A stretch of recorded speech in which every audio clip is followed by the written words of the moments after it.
On June 2, 1978, a Boeing 747 SR was approaching Itami Airport in Japan to land on runway 32L. Upon touching down, the aircraft bounced and then descended sharply, causing a violent impact on the tail with the ground. Several passengers sustained minor injuries due to the rough landing, but all recovered without serious cases. The aircraft was temporarily taken out of service for inspection and repairs. After returning to service, the incident was largely forgotten, until 7 years later, when its consequences tragically resurfaced. Japan Airlines, recognized as Japan's preferred national airline, is also the sixth largest airline in the world. Founded in the 1950s, the company initially operated as a government-controlled airline. Since then, Japan Airlines has significantly expanded its operations, offering a wide range of passenger and cargo transport services. The airline serves both international routes and the majority of domestic flights in the country, standing out for its extensive network. During the 1970s and 1980s, Japan Airlines was particularly known for its fleet of Boeing 747s, iconic planes distinguished by their high passenger capacity, able to carry over 500 people.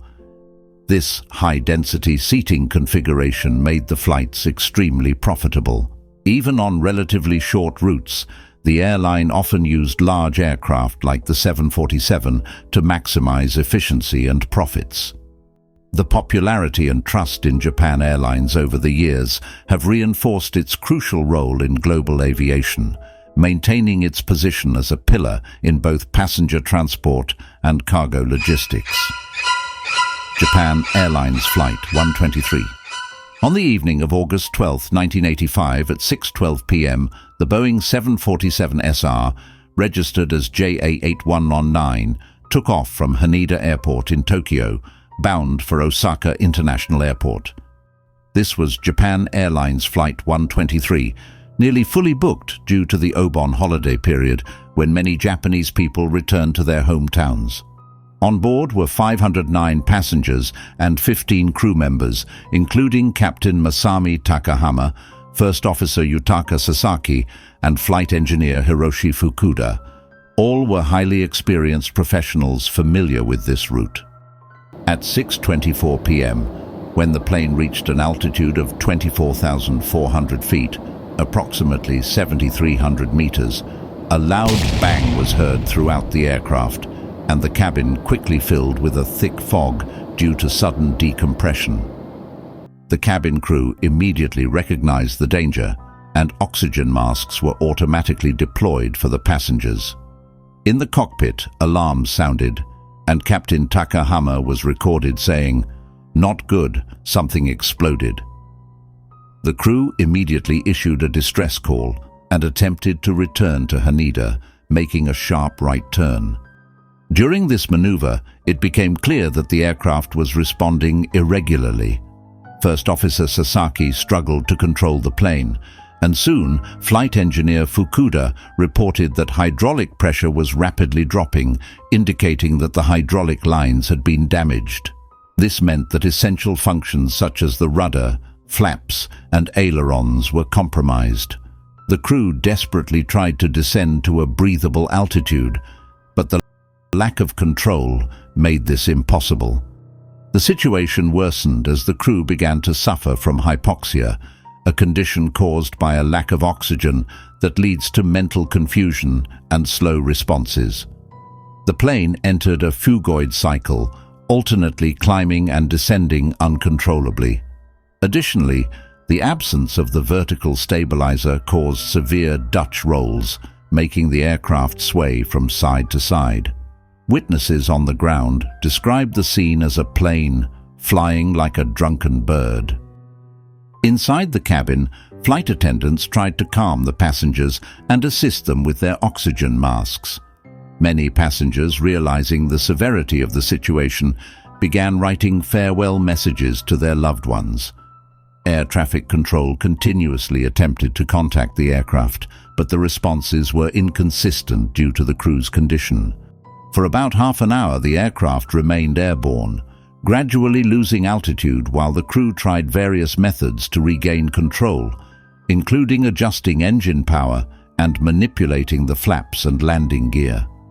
At 6:55 p.m., an error in handling the right flaps worsened the situation, leading to an incline angle of up to 82 degrees to the right, causing a stall and a subsequent dive towards Mount Takamagahara. The ground proximity warning system began to sound, but the crew's desperate attempts to avoid the impact were in vain. At 6:56 p.m., the right wing struck trees on a mountain ridge and broke off, causing the main fuselage to plummet headfirst into the mountain and explode upon impact. The crew fought until the last moment to lift the plane, but the cockpit voice recorder captured Captain Takahama's final assessment. "It's the end." Immediately, a rescue operation was initiated. A C-130 from the US Air Force spotted and reported the crash site. A helicopter and other resources from Yokota Air Base, also in the US, were put on standby, but were later called back as the Japanese government decided to conduct the rescue operation independently. Later, a Japanese self-defense force helicopter flew over the wreckage. By that time, night had fallen, and thick smoke reduced visibility, making it impossible to land. The helicopter crew reported no visible signs of survivors. The following morning, a ground rescue team reached the remote crash site. They initially did not expect to find survivors, but surprisingly, one was quickly located. Over the next few hours, 3 more survivors were found, totaling 4 survivors and 520 fatalities. During the recovery of bodies, it became evident that up to 40 people had survived the initial impact, but succumbed to their injuries while awaiting rescue. Off-duty flight attendant Yumi Ochiai, one of the few survivors, described the night she spent on the mountainside. After the crash, I heard gasping and choking sounds from many people. I heard it coming from everywhere around me. There was a boy crying, "Mother." I clearly heard a young woman saying, "Come quickly." Suddenly, I heard a boy's voice. "Okay, I'll hold on," he said. It sounded like the voice of a school-age boy. In the darkness, I could hear the sound of a helicopter. I couldn't see any light, but I could hear the sound, and it was very close too.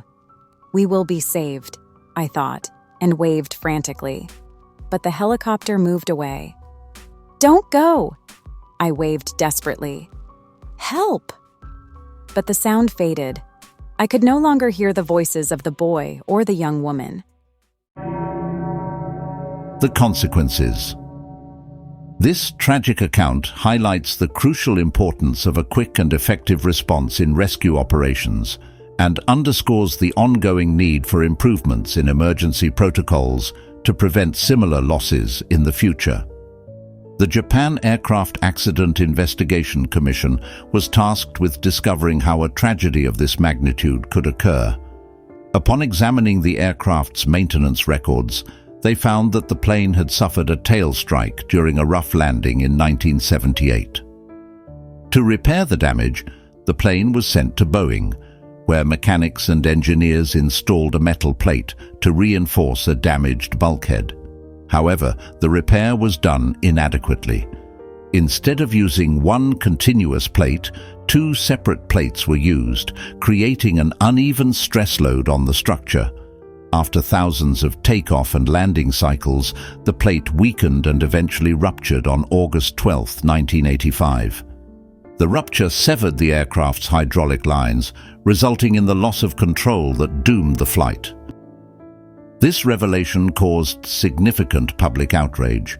Boeing was seen as primarily responsible, but Japan Airlines was also criticized for failing to supervise the maintenance adequately.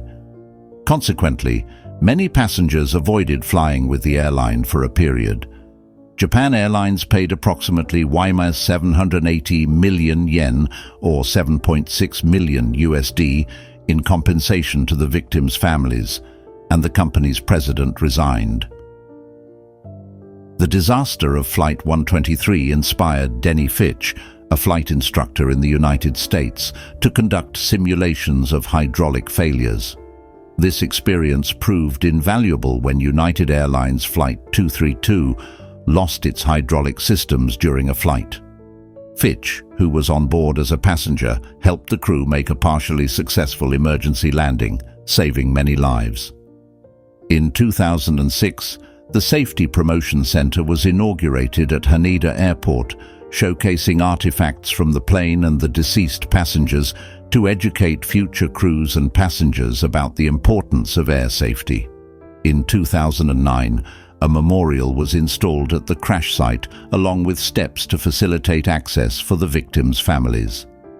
Every year on August 12th, these families gather to remember their loved ones, celebrate their legacies, and reflect on the lives cut short by such a sudden and devastating accident.